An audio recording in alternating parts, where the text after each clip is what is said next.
This conference will now be recorded.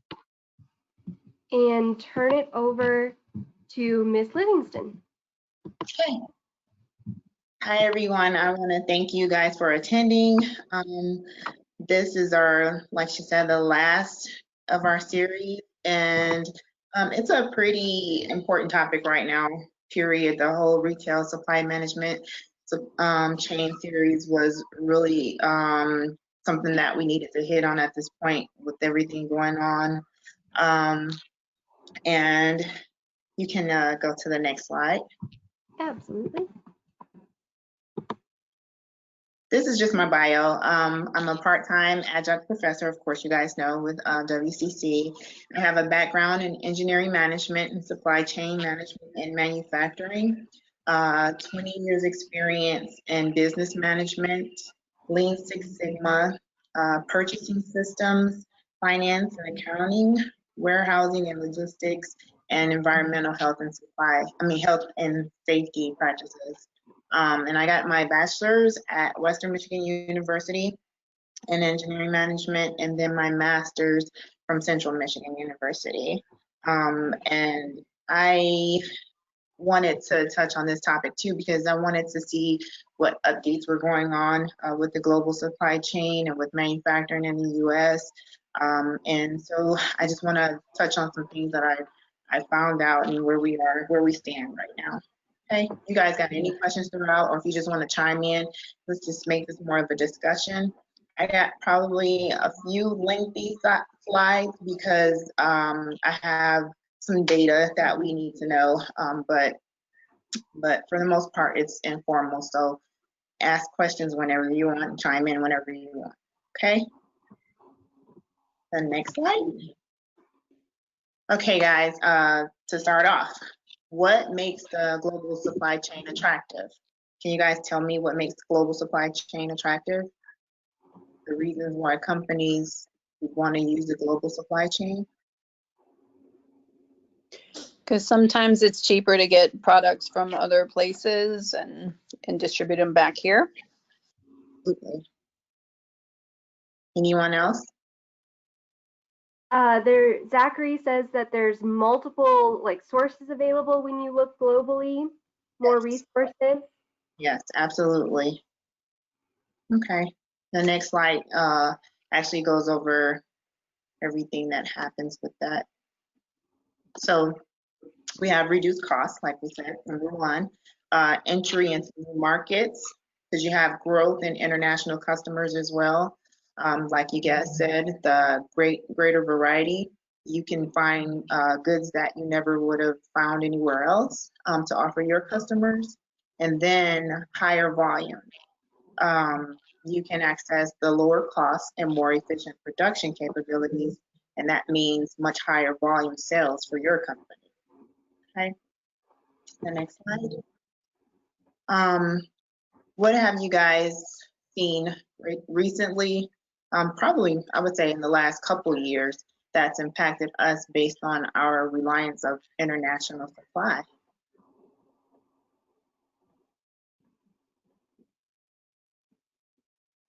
Anybody?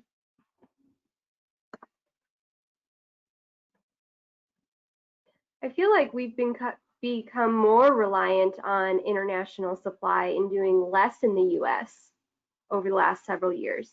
Yeah, over the last several years, it does seem like it. Well, the thing that has impacted us based on that is trade wars, tariffs. We have trends of nationalism and protectionism, sustainability issues.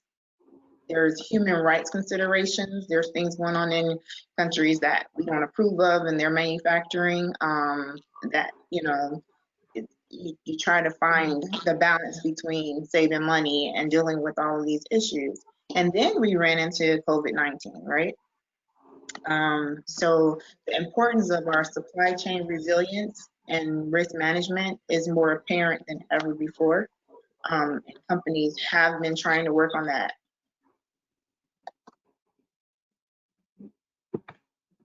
So the next slide. So prior to COVID-19, there were already talks going on about bringing more supply chains and manufacturing home from China due to the trade wars that's been going on. And not just in America, but around the world, many companies are hugely reliant on production supplies from China and Southeast Asia and other low cost jurisdictions. And so the ongoing impact of COVID-19 on the global supply chain is forcing all the companies all over to create more sustainability in their supply chain. Trade analytics show that China actually lost some of their export market share at an accelerated pace in 2019.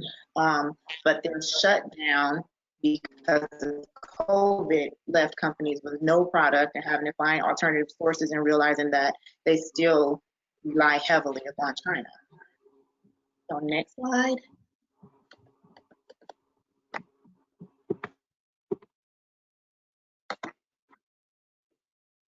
So the vulnerabilities of companies were exposed because everybody experienced substantial business loss and operational disruptions, reduced supply, disruptions to their logistics suppliers. They were unable to meet their contractual obligations to customers. They didn't expect the extent of the disruption and months upon months of not having what they need, and the closings, the stockpiling. Nobody expected everybody to buy up all the toilet paper and the water and everything, and gaining control of those types of things. And then you had a huge amount of closures to try to contain COVID. And then you had people that were deemed essential companies that had non-essential suppliers. So, you know, it was just a huge disruption to our supply chain. Next slide. The most affected industries were the food industry. We saw a lot of that, a lot of empty shelves when it came to meat at the markets, auto, consumer goods, and PPE. For example, for the food producers didn't expect their customer base, which is mostly restaurants and schools, to shut down with little notice. So their demand evaporated overnight, and U.S. farmers had to dump milk and destroy chickens and things like that. And as far as our PPE and medical supplies, Beijing blocked some of the exports of medical supplies to America. And China supplies 50% of our country's PPE. So we ran into huge problems with that. And China manufactures more than 90% of some drugs. Some of these stats I just found out. And they, of course, do about 60% of electronics and about a third of our clothes. So all of those things expose the vulnerability of the U.S. supply chain, for sure. You guys got any questions on anything so far? I forget to come back to questions. No, I do have something to kind of pinpoint on that I learned with my job during that time is with all of that stopping, everybody else couldn't even keep up with the demand here, which impacts everything around us with shortages with like the PPE, and like everybody's trying to like make everything and see if we can like self-sustain. But Yes. at the token, you run out of everything and then you don't know what to do and you're just stuck. Yeah. And the hardest part to me, I think, for us all was the PPE, seeing them struggle at the hospitals and everything with the PPE, and telling them to reuse things that they've never had to reuse before. It was pretty disturbing. Yeah, scary. Yes, it was. Anybody else got anything so far? Okay, and then another thing I wanted to mention was that a lot of small companies have been having liquidity issues. They haven't been able to get funding, and they've been actually letting some people go, and a lot of them might not even survive 2020.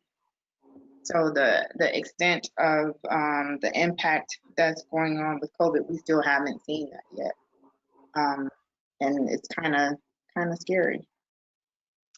Next slide. I feel like we've seen a lot of, in Ipsy alone, like restaurants all over are just not reopening, and it's very depressing because like so many good restaurants are just like we can't accommodate the COVID regulations, and so sad.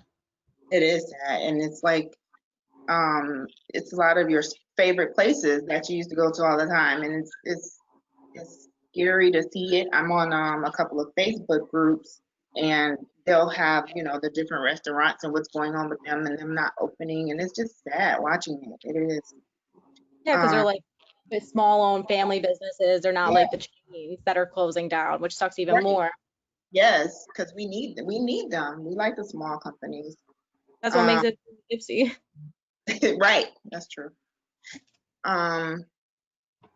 And then for the next slide I had on here, we were just talking about this. The restaurants, stores are reopening. The stocks in most of the stores are replenishing better than maybe even a month ago. So companies have been trying to adjust to what the new normal is. Like I said before, seeking a balance to securing the supply chain versus cost efficiency. And everybody's in recovery mode. We still don't even know the extent of this. Like we said, all the small places are affected the most right now, and then we'll see from there. The next slide. So with COVID, we had to find a new way of working. The demand has changed due to customers adjusting to the new normal, and then no in-store traffic. It caused a huge increase on the e-commerce side, and we think that many of the people will continue those practices on the e-commerce side. And people have even started using telemedicine and online pharmacies because they weren't able to see their doctor. So they started using those services more. And some people actually like it, and they'll probably use it for certain things. Probably not nothing when they're doing really bad, but for certain things, they'll probably still use those. So what are some of the things you guys have adjusted to in your shopping habits that you'll probably want to continue after COVID?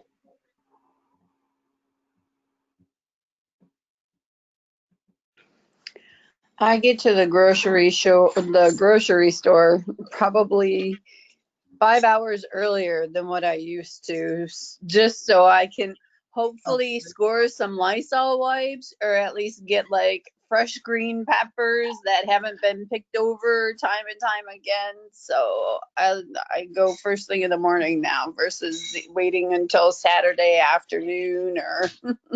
Isn't that sad that we have to, and then we're waiting in lines at stores to get in.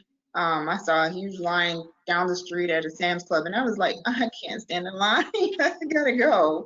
You gotta stand in line to get in the store and to get out.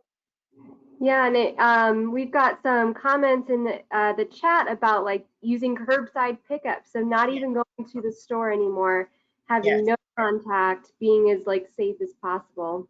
Yeah, and I was gonna say the same thing. That's one of the benefits to me. I used the curbside pickup at Best Buy for Mother's Day, and it was awesome. And I was like, I can get used to this, not going in Best Buy and looking at everything else. It helps you save money too. You're only getting what you need, not going there picking up other stuff. And yeah, they do it at like Michael's and stuff like that. I'm like, I could get used to that. The curbside was pretty cool.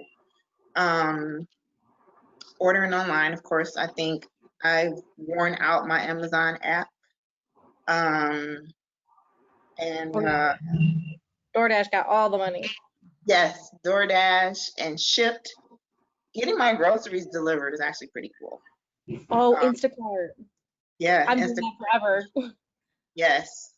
So it's funny because older consumers, they wouldn't dare use this stuff prior to COVID. Now they've gotten used to it. and they're loving it. So this is probably something that's going to continue with them as well. And there might be more brick and mortar decline, because we're seeing bankruptcies even with like JCPenney, and they're going to be closing stores. So it's a huge change in things.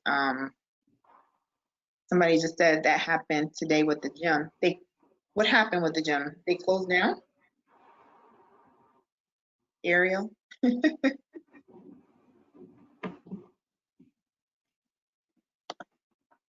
Trying to see. The gym? Really? So the gym is online now? Oh my gosh. Yeah, that was one of the things I missed the most, was being able to go to the gym. I think that was the hardest thing to get used to, is trying to work out at home, because it's the hardest thing to do. Anybody else? Ariel says she's heard. She's heard about her gym. Anybody else have anything that they're missing? Things that they want to see change? You know, it's crazy too, like with the shipped and the online and the curbside, you can't always get it either, because when this first kicked off, we tried to do the shipped and we couldn't get in the network to even get the groceries delivered because they were so saturated. So Yeah, either way, we had to end up going to the store anyway. right. Yeah, I know. It's getting better. It seems like it's getting better. I used shipped on Sunday. I put in the order on Saturday and they delivered on Sunday. However, they pushed my order back like 3 hours. No, did they? So yeah, but that's better than 3 days with that they were saying probably like a month ago. So it seems like things are picking back up. But yeah, I'm doing whatever I can to avoid the stores, to avoid going in the stores. Anybody else have anything on that?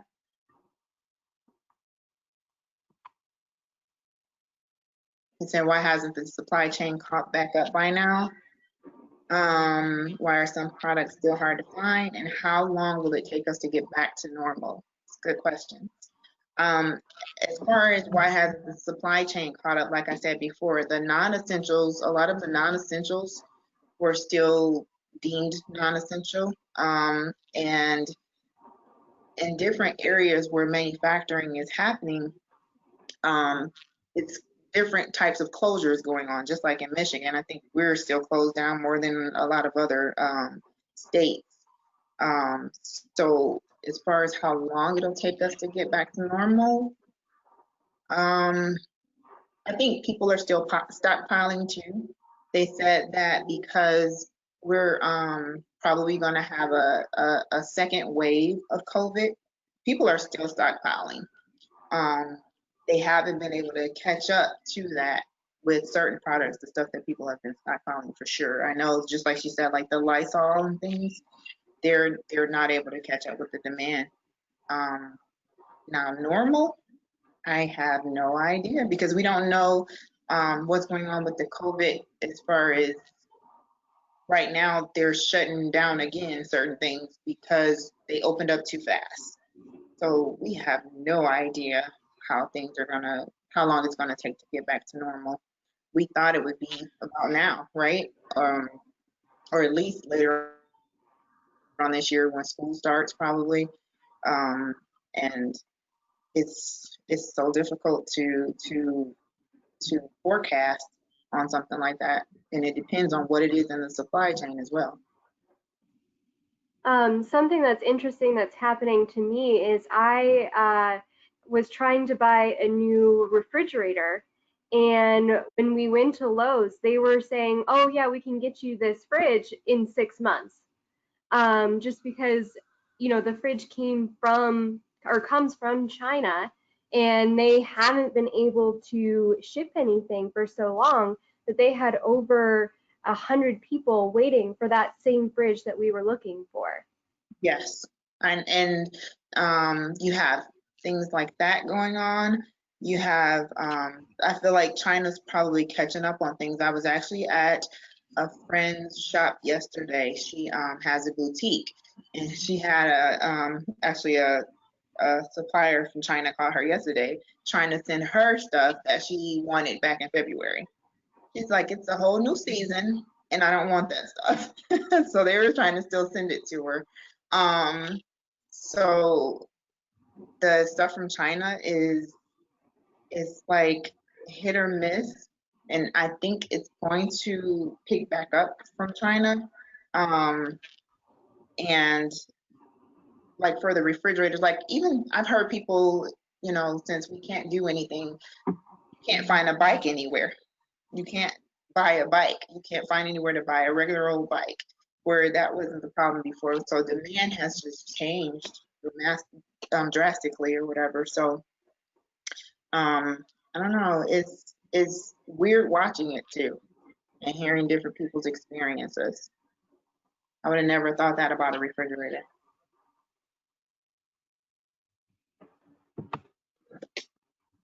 Okay. So guys, do you think that it's possible to bring everything back to the U.S.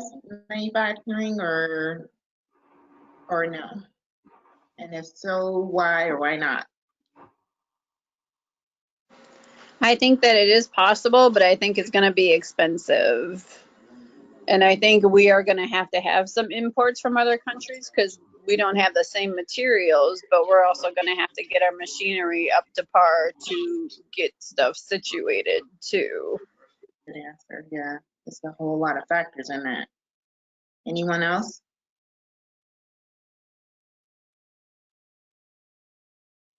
No? Okay, so we go to the next slide. So the factors, which you just mentioned, are cost, the import-export fees, the trade wars that we talked about, the global politics and national policies, the investments in technology, which is expensive, investment in manufacturing, the low-skilled workforce that we have here in the U.S. Unfortunately, we have a low-skilled workforce in the U.S. when it comes to manufacturing, and then they're higher paid. So those are challenges that we face to bring everything back to the U.S. Next slide. So I added some statistics in here for manufacturing, our outlook for manufacturing, and this is just some facts on China versus America. But 80% of Americans are willing to pay higher prices. That's what we just talked about, to companies that close their Chinese factories.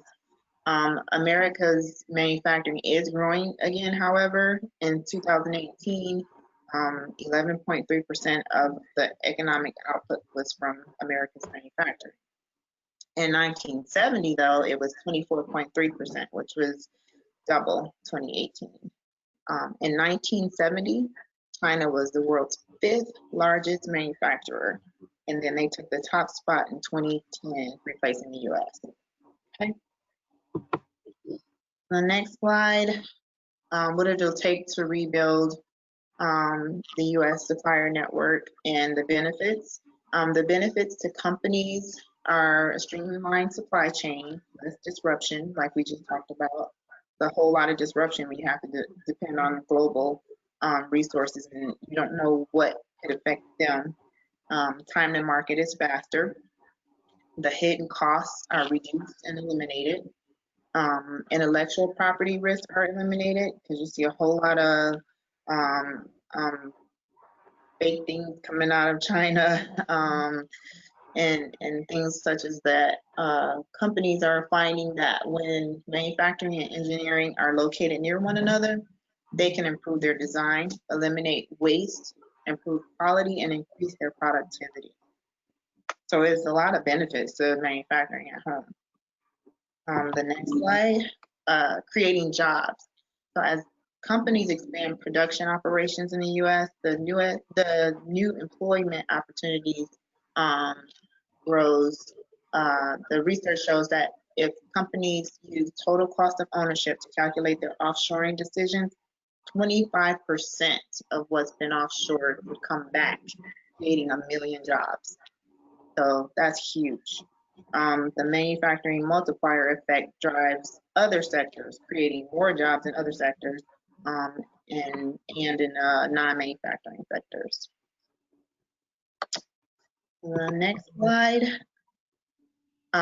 So a typical supply chain network relies on the skills and equipment capacity of hundreds of suppliers. So in order to strengthen and rebuild our network, we would have to emphasize productivity and profitability through our systems and processes, reducing costs and improving efficiency. Improving lean manufacturing skills to lower costs and improve quality. Partnering with local educational institutions like this one to provide guidance and in collaboration for the courses and apprenticeship programs for the training for the jobs.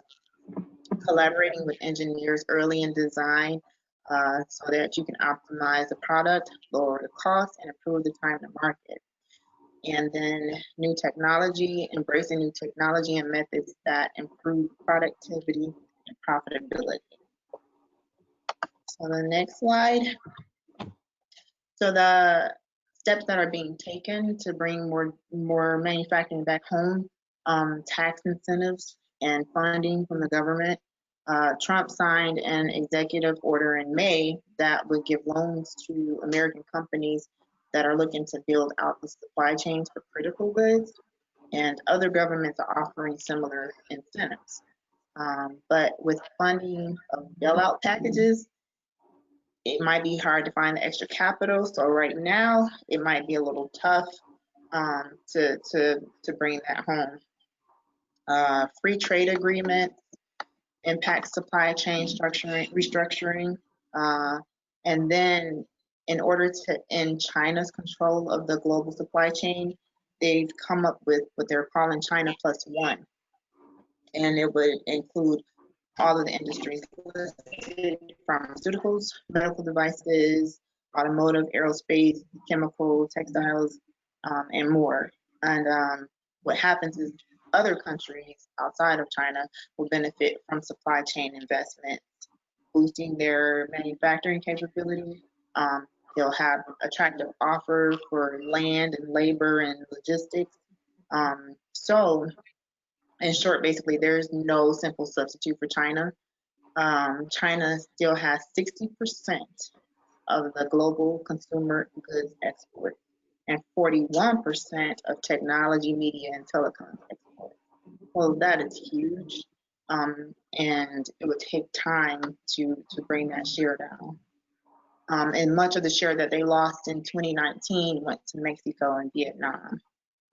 Some of the other countries that the U.S. has been talking to on supply chains are Australia, New Zealand, Japan, India, and South Korea. So you guys got any questions on that? No? I feel like it would be really expensive coming from Australia. So yeah, so it's like, I guess they have to put all their options out there, right? But it could be something that they'll each area will specialize in. I'm not sure, but you would think that it would be, I guess it's the trade agreements that would have to make it make sense. So the next slide. So like I said, China basically remains unmatched as the manufacturing site because they have the number of skilled workers, they have the manufacturing sites, they have deep supplier networks, and their government support for the manufacturers, and their reliable infrastructure is unmatched right now. So in conclusion, I say no, we cannot do it all in the US.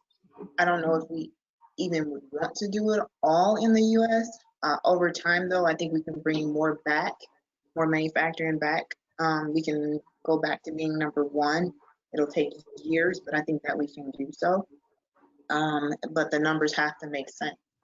And the global supply chain will remain strong, but it'll be spread amongst the other countries that I mentioned, and it'll dilute China's position at the same time.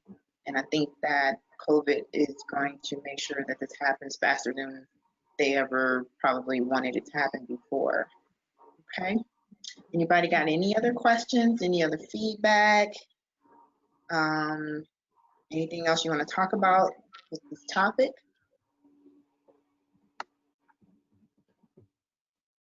No, nothing?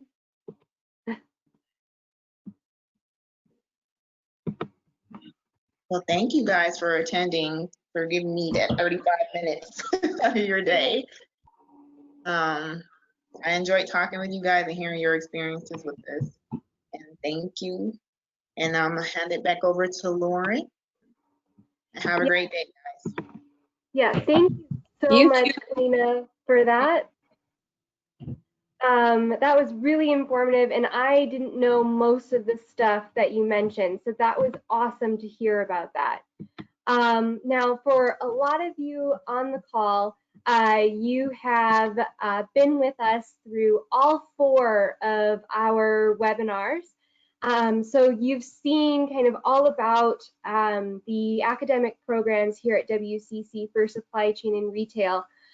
So I'm not going to go over these in so much detail. But what I would like to say is, having been through all 4 of the webinars and seeing all of the different ways that supply chain is relating, especially to our experience now and how it's growing and developing as a field, you know, WCC is primed to be a good spot to launch a career if you are interested in supply chain, or if you know someone that's interested in supply chain. So I hope that this has spread some light on kind of everything that that's involved in this area. Because I know personally for me, as someone who came into this as not a content expert and still doesn't know nearly as much about supply chain as probably I should, this has been really eye-opening. I want to thank everyone who's on the call today, as well as all of our presenters for the past 4 weeks. We really appreciate the faculty involvement to put on this series. If you guys have any more questions, or if you are here for a specific class and you haven't made a comment about that yet, if you could let me know in the chat what class you're here for, just so that I can record it and make sure you get credit for being here. Other than that, we're gonna go ahead and start to wrap up here. So again, any more questions, I'm gonna hang around for a few minutes. You can always reach out to any of us that were participating in this series. And yeah, thank you guys so much for coming. Thank you. Thank you. Bye. Hi, thank you so much.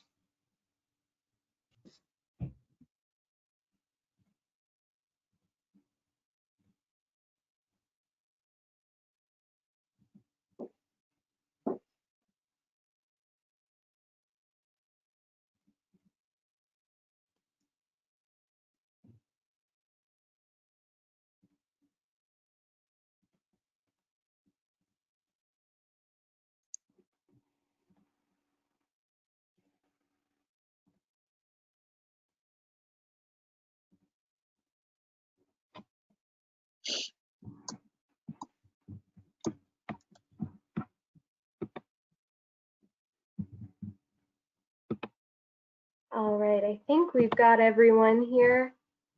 So Kalena, thank you again. That presentation was really awesome and super informative. Like, I had no idea about most of the stuff that you were talking about. So that was awesome. It's good to see it from a global standpoint, huh? Yeah, for sure. And Kalena, I appreciate all the PowerPoints you put together. You put a lot of effort into this, I could tell. Thank you. All right, I am going to go ahead and end the call now. So thanks, everyone. Thank you. Bye. Take care, guys. Peace out, Bye. everybody. Bye.